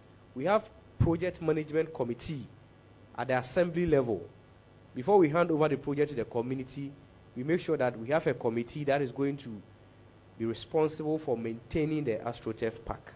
So we have measures in place to ensure that our projects are sustainable in the long term. Then someone wanted to know the representation of our board. How do we ensure that the local communities are represented? For Ghana Gas, I don't know if it's an unwritten rule, but we always have to get a board representation from our immediate project-affected communities. It has been the practice for the past 15 years that the company has been in existence. Then we have young people who join the board along the way, and of course we have the technical people who are not part of the board, but also support with extensive knowledge from their fields. Then the first step in approach to Ghana Gas, it always starts with a proposal, and depends on how you want to view it. But all proposals are addressed to the CEO. Even if you know a board member and you want to channel your proposal through, it will land at the CEO's desk. And the CEO will refer the proposal to the CSR committee. The CSR committee will look at the merits of your request before we will recommend to the board to look at what you are bringing. So when you want to bring a proposal, first step is addressed to the CEO. But if you feel you know somebody who can bring it on your behalf, the person still has to bring it to the CEO. Then the power dynamics and imbalance. It's always at play. That is a fact, because the corporate entity feels that I'm giving you the money, and I feel I can give you only 10 cedis. You say you need 20 cedis, I can give you 10. If I give you the 10, you say you are going to buy this camera. 10 cedis cannot buy camera. So go and use your 10 cedis to buy a pen and give to this person. And when you cannot match and say that, okay, if you give me the 10, I'll top up with 10 and still go and buy my camera, what will happen is that we will force you, or let me say, we will compel you to do what the money can do. We won't let you start a project that you cannot complete. So based on the resources we have, we determine what is feasible. And if you cannot support to upgrade what you want to do, then we are sorry, we cannot proceed on those kind of requests. Thank you. Okay, thank you. Any more responses? So just to... And then Marjorie. Okay, so in terms of first point of call, in terms of who to send your proposals to, so for Telecel, you can address it to the head of foundation. It will come to me. And whether it should be hard copy or soft copy is preferred. Also in the interest of environmental sustainability, soft copy is always preferred. So we use less paper. Less paper. And then there's a question on what kind of non-monetary support that can be offered. So depending on the project, for us, because we are into we are in the digital world, whether it's data, and again, I say depending on the project. So if it's a library, are we giving a subsidized data? Are we giving you computers, is it phones, or is it on digital and financial literacy training? So those are some of the non-monetary support that can be provided. So the board, so our board is quite diverse. I also believe everybody comes from a community. So yes, because of the way our operations are, we are not centered at one location. So we have people from across the country on our board. Age dynamics, we will engage, but we do have a mix of people who have a lot of experience and then people who are also up and coming. I think yes, that's it for me. Okay, thank you. So for CSR request, we prefer soft copies as well, trying to reduce the use of paper. So our email is on our website. When you go under the sustainability tab, there's an email that you can reach out to us directly, and then we'll share the template with you to complete. Some still prefer to drop letters, so you can drop the letters at any of our branches, and it will get to us. Address it to the CSR coordinator, and then it will come to us. Also, yes, I think that's basically it. How to reach out to us and all that. And also those on the board that makes, I was not sure about the question, but is it about those who make decisions on request or in general? I wasn't sure. On the request, yes, yeah. So that's what I wanted to address. So yes, so we have a very diverse board. So for us, our CSR working group is made up of various representatives from the bank. So we have those in customer experience, those who directly engage with our customers. We have the facilities department, we have the legal department, compliance department, because sometimes we have to do due diligence on the NGOs that approach us. And then also we have HR, and then I think two others. And then from executive, there's a representation from executive. And it is also very gender balanced, both male and female. And then also age-wise as well, it's also very dynamic. And so these people are put together because of the roles they play and the function, how their inputs will play a role in the decision that we make, so that the decisions that we make are very holistic and they are not sided or skewed to one side. I hope that answers your question. Sure. So for MTN, yes, we also accept letters would come in through soft copies, or we also take the hard copies, but most of the time the hard copies will still be scanned and sent via email, but the soft copies preferred. There was something about, yes, so the composition of the board. For MTN Ghana Foundation, we have the core permanent team. So we have a separate team that works for the foundation. They don't work for ScanCom, which is where I work. But the dependency, so I'm with communications, but we support the MTN Ghana Foundation. For the main board, yes, they are also external members. They are each of them looking at different things. So there's one for education, one for health, and so on and so forth. Non-financial support, yes, we do that. So depending on what you need, and if you state it, we will give non-financial support. How do we handle the power dynamics? So like I said, the foundation board, the core MTN Foundation will first receive the proposals. They will go through it. It's thousands of proposals. And every quarter for us, the foundation board will meet and go through the proposals. So the initial work will be done by the core team. They will scan to ensure that, these proposals meet the requirements. They will do the initial scanning, and then they will shortlist them and present it to the board and compile them. There's been instances where we've had to invite people to come to the board to do their own presentations, depending on what they are looking for. So they will say, we need more information, or maybe it's not very clear. It's something that they are interested in, but they want to find out more.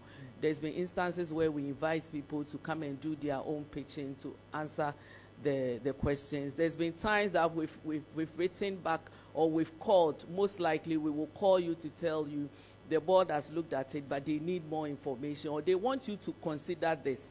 And then ultimately it's your decision, not theirs, because the project belongs to the beneficiary. So we always make sure that we will tell you how we are looking at it based on what the consultants are saying, but the decision is for you to make eventually, and we'll have to align on that. Thank you. All right, thank you. Final round of questions. And we'll please. My name is Adas Hendrisu from Cooperative Agency for Research and Development. And my question and suggestion goes to the Ghana Gas. In your earliest answer to the question they asked with regards to the tendering of proposals, you said before, if you submit a proposal, and it needs about 3 months before it can get approval.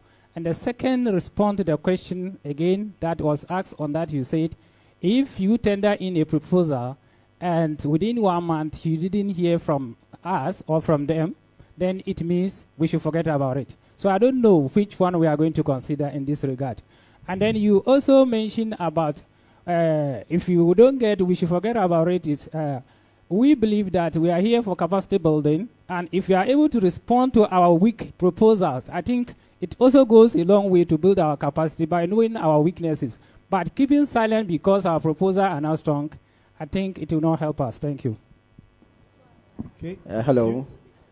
Yeah, so my name is Ashik Mohammed Ibn Hassan. I'm coming from Center for Youth and Child Crisis Intervention. And coincidentally, I'm coming from the region where the first oil in commercial quantity was discovered in Ghana, to Nana Adai Munuku. Okay, to my question, it goes straight to that madam from MTN. Sorry, I've forgotten the name. I think it's Madam Georgina. Yes, yeah. Madam Georgina.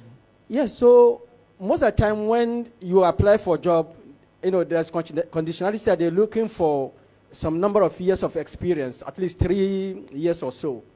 Now, in your presentation, you made reference to the fact that when people submit proposals, normally they have to go through certain qualifications. But unfortunately, most of us who are startups, we found ourselves wanting along the line because we don't meet certain criteria. do you have any mechanism to put in place, make sure that those of us who are startup, when we come, even if our qualifications doesn't match your requirement, you create a desk somewhere, you sit one-on-one with us and tell us, oh, gentlemen, go here and there, make sure that you put your things all right. Because the moment okay, fine. Okay. I understand your question. Thank you.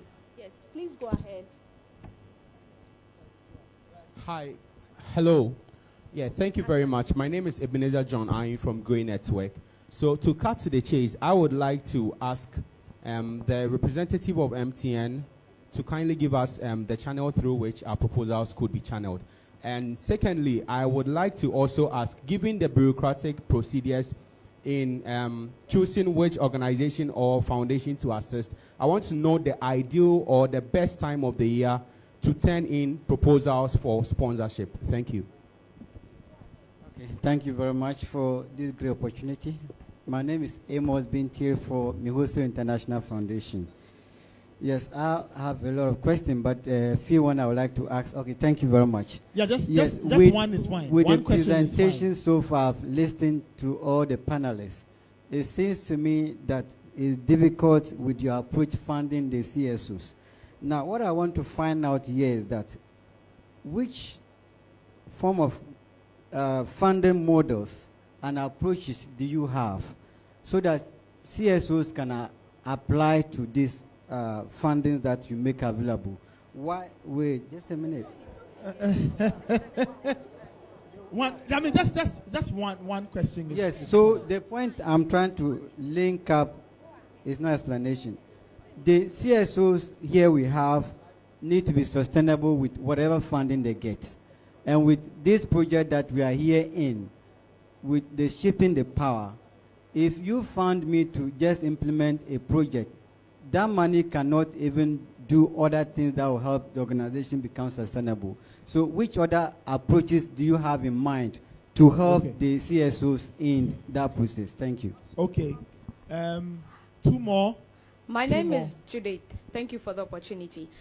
I don't belong to any NGO, but I belong to a constituency, Ningo Pram Pram. And my question is that on community engagement, what are some economic criteria or situations that you look for to the panel, that you look for in setting up a project? Because I come from a community where I know they have needs, but as a student, what can I do in order to make sure that they achieve some of these needs? Thank you. Okay. Thank you. Final one. Yes. Go ahead. Final one. Thank you. My question goes directly to the Ghana Gas. Okay. When he was talking, he talked about sometimes they roll out projects across the whole country. Mm-hmm.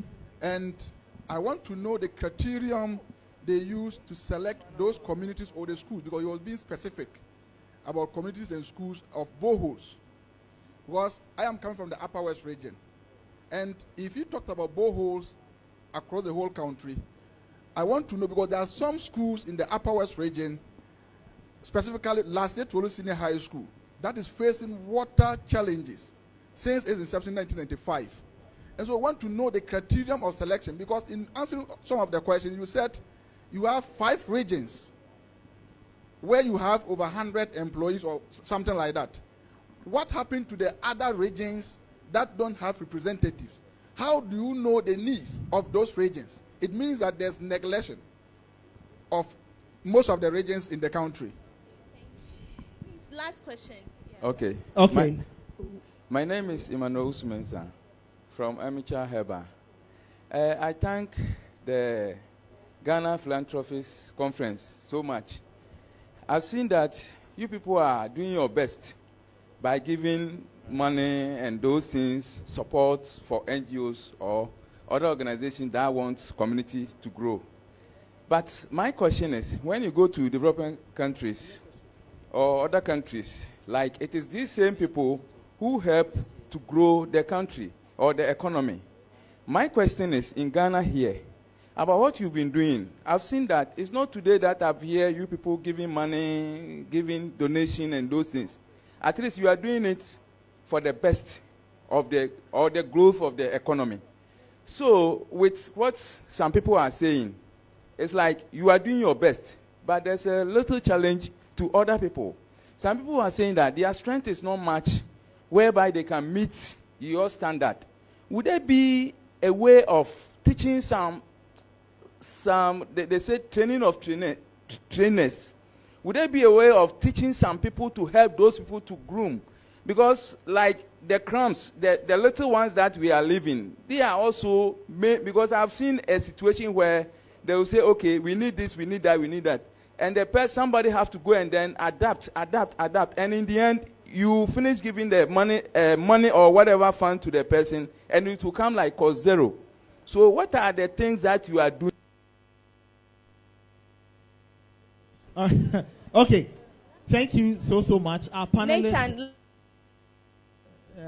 Okay. Yeah, it seems I'm the last questioner. Okay. My you get the final. My other response or question to the question asked by moderator about the misgivings or challenges the corporate social responsibility organizations have with NGOs. And I also have, on behalf of the CSO, we also have some misgivings about how social corporate responsibility organizations see or go about supporting other organizations like CSOs. One is they said that we should there should be even a matching fund also to partner. Then when you come to them and then they realize that you have some other partners that are supporting and they also need to support, then their misgiving is that, oh, we don't want to partner, we want to have full recognition that is we are the one funding this project. So they are saying one thing and then doing another thing. Can they further explain this for all CSO to understand now? Okay. All right. Thank you so much. Before they even answer, I think it's important that we thank them. They've had to take time out to come here and sit with us and interact. So a big thank you to all of you. A round of applause for them. It's the least we can give them. You know, today's a working day. It's not like they are here and they are sharing knowledge with us. So let's appreciate them. Anyway, to the answers now. Some of the questions were very interesting. Chrissy, let's start from you. Okay, so once again, I'll start from the last question. At Ghana Gas, we sponsor all projects fully. So when you come to us and you are asking for a project that will cost 10 million, we will tell you that we have 4 million. What can we do with it? So your scope may be scaled down to what our budget allocation can do. Okay. You can't, and some few instances, we have what we call the self-help initiatives.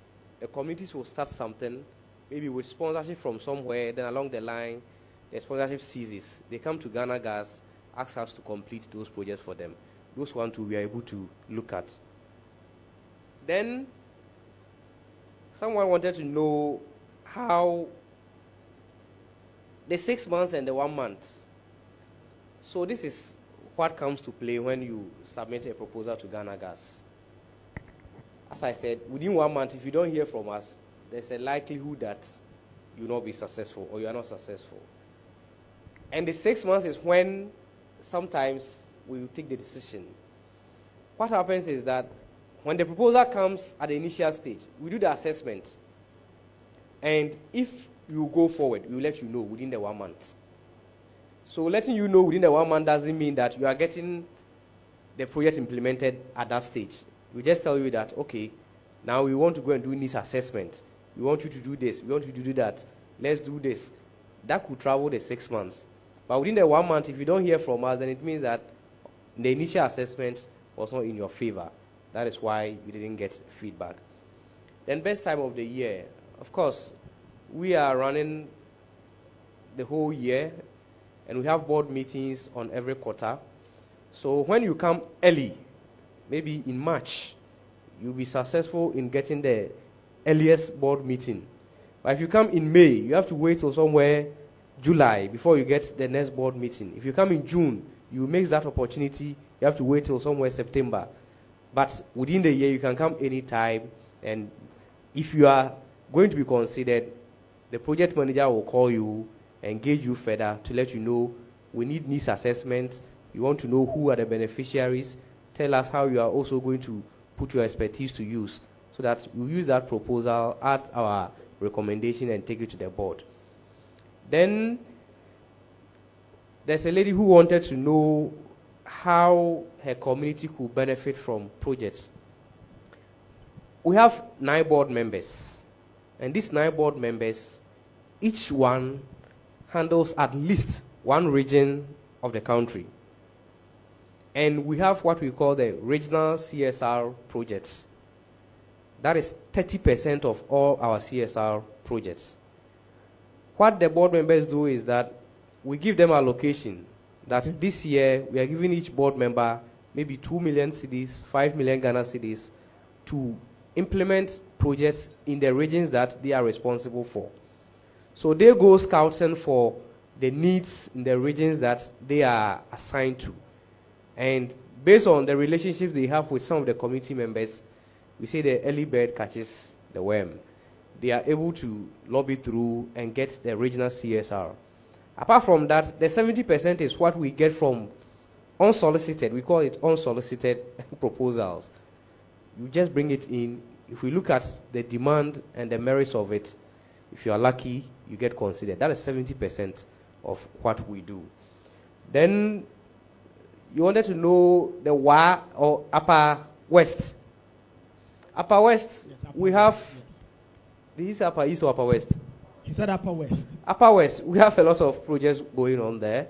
We were in Tumu about 2 months ago to commission an AstroTurf. We are doing something at WA Technical Institute. In fact, it's a 6-unit classroom block, then a dormitory. For the water projects, as I mentioned, we always rely on the requests from the communities. So if the school has a need, it's better they let us know. We don't go scouting for those projects.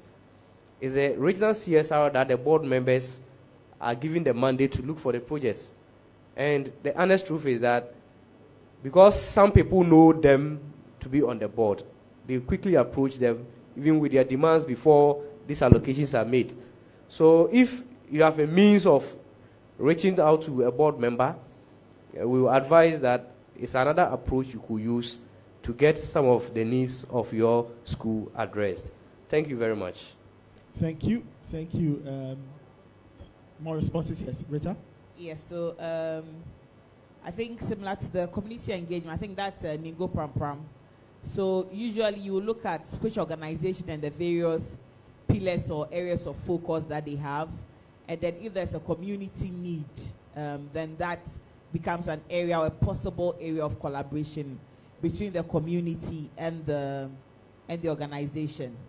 I think somebody mentioned something about startups, and I think that question was for Gina, in terms of if there will be a desk that will help NGOs get their details or data together. So what we do at Telecel is we will give you a checklist. In terms of, for us to work with you, you need to go through our SCM processes. So we'll let you know these are the things that you require. So that's just an example. What you have is a checklist. Unfortunately, we don't have a desk that's going to hold your hand and take you through. But that's really a possible area of collaboration. We can look at that, Jerry, where maybe we are providing some kind of capacity building for startup NGOs that we can look at in the future. And then I think I just wanted to add a little bit to what Kwesi said. So, and in one organization that I used to work with in the past, we were also into boreholes. Sometimes the request is there, but really there's no water underground. So you also need to understand where you are requesting for the water after the studies and the feasibility is done. Is there even water in the area for you to use the water bed? So also have some understanding of the area that you are in, so your requests are met. Thank you. Thank you. Georgina, you got some questions. There was a question about, just a minute, I'm trying to look for my notes. Okay, let me start from the bottom. There was one about how do we know the needs of the communities. So we look at, we always say that our projects are aligned to national needs and also should be aligned to the UN Sustainable Development Goals, because all of us are trying to achieve the same thing. Areas are, like I said, education, health and economic empowerment. So that's the lens through which we look at them. There are other areas of opportunities, and that will go to the commercial side. So things like football, community support, things that are commercial will go to the commercial side. So there's a whole sponsorship department sitting with marketing. Let me also say that almost every division has a budget for sponsorship. Okay. So, I sponsor media-related activities because we work with the media. So I do have a budget for that. MTN Business will sponsor business activities. So it doesn't just sit with the foundation. Depending on what you are looking for, other aspects of the business will come in. Mobile money also has same. And then another person requested for the email address, or how they can send proposals. So for MTN, that would be MTN Ghana Foundation at mtn.com. Like I said, this is for the MTN Ghana Foundation. You address it to the executive director, or you simply say to the head of the MTN Foundation, and then the team will receive it. So the needs of the community. We also look at our nationwide reach. So there are certain regions where, at our last evaluation, the board did indicate that we had a lot of projects in certain regions, and we also noticed that some regions also lack some support. So what we try to do is to spread it evenly. So there are times where you will have so many proposals. You have a lot of proposals, let me be frank, coming from Greater Accra, coming from Ashanti, coming from the eastern region. You have less proposals coming from the northern side of Ghana, but sometimes that is where the need is. Okay. So we also proactively enter some of the spaces depending on what we've seen. Our sales team are all over the country running around. Sometimes they will see a need. We monitor the media. We pick up needs from the media. We partner with some of the media houses. They will bring us proposals and we'll look at them. So determining the needs is not really difficult. It's how to align on what is expected for us to do. So that is what I can say at this time. I think I've sort of pretty covered almost all the areas. Thank you. Okay. Marjorie, do you want to add? Yes, I wanted to touch first on the match funding. Clearly I mentioned that for Fidelity Bank, we don't do full funding. And when match funding is in place, we also encourage other partners, because we are telling you to also find other means of funding. Definitely you will get them from other partners. So there's no situation where we are asking for what is not due us. So even if there are even when it comes to partnerships, there are levels of partnerships. So what's due us is what we will take. So we expect that when we say match funding, not that we are coming on board with what we have and calling the shots. We will call the shots based on our contribution, and we will give the respect and what is due to other partners who are also on board. We have a number of initiatives that we've done that was not just us. There were other partners on board, other corporates, even other banks. Sometimes you say that banks are in competition. So for instance, United Nations Population Fund, there's a project to end obstetric fistula in Ghana. Fidelity Bank is on, Access Bank is on. There was a conversation, where are we even keeping the accounts? That is not even a matter of conversation. At the end of the day, there's an issue and there's a need that needs to be addressed. So the need for partnerships coming on board to do that is very important for us. So we ask for what is due us based on what we contribute. And then also, community. We receive a lot of requests. Aside from engaging our staff within the various branches where we are, we also do directly get requests from the community. And so we do the needful. We check, confirm the needs. And then also, we also are very, very particular about our national spread. There's a lot of requests coming from Greater Accra. I mean, sometimes we have to be very firm and say no, because some of these needs, really, we can put them on ice for now and then tackle the many pressing issues. So we try to have a national reach. And then also there was a question on how to help get funding or something, support. So sometimes, because in line with sustainability, my department, for instance, have signed up to a number of international standards and conventions. So like UN Global Compact, United Nations, UNFI, and then the SDGs. So sometimes we get some leads on development funding. And some of this funding require partnerships with NGOs, especially in the areas of climate action, climate adaptation, women empowerment, persons with disabilities focused. So when we get these ones, some of the NGOs that we have in our database, we share it with them. And some of them, unfortunately, are not able to meet up due to, for example, probably their structures, or they don't have the required documentation. Some have gone ahead to also apply, may not have been successful, but at least you know that there's an opportunity in the future for you to apply for some of these. So we also do our best to share these connections with NGOs. And then recently, we've also started talking about NGOs that are account holders. What are the different things we can do for the NGOs? So like the capacity building aspect will come to play. We do something similar for our young entrepreneurs. We are thinking about what we can do for our NGOs to help them with their due diligence process. They are going to apply for certificates from the MPO directorate. Most of them complain that the process is long. So what are we doing? We are trying to go into conversations with MPO to see how best they can help our NGOs to speed up some of these processes. So we are offering the non-financial support in the best way that we can as well. So that's what I also want to add. Thank you. All right, thank you. A round of applause for our panelists. They have been amazing. Let's thank them. First, Marjorie Kwanzaa. She is a Corporate Social Responsibility Coordinator, Partnerships, Sustainability, and Corporate Social Responsibility Department of Fidelity Bank. We also had Georgina Asare Fiadenu, Senior Manager, Corporate Communications, MTN.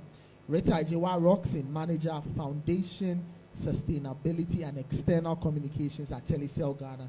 And Kwesi Adai Mununkum Oche, Senior Officer, CSR, with the Ghana National Gas Company. A final round of applause for our panel members. They have been amazing. Thank you so much, panel members, for your time, for your knowledge, for your expertise. Please.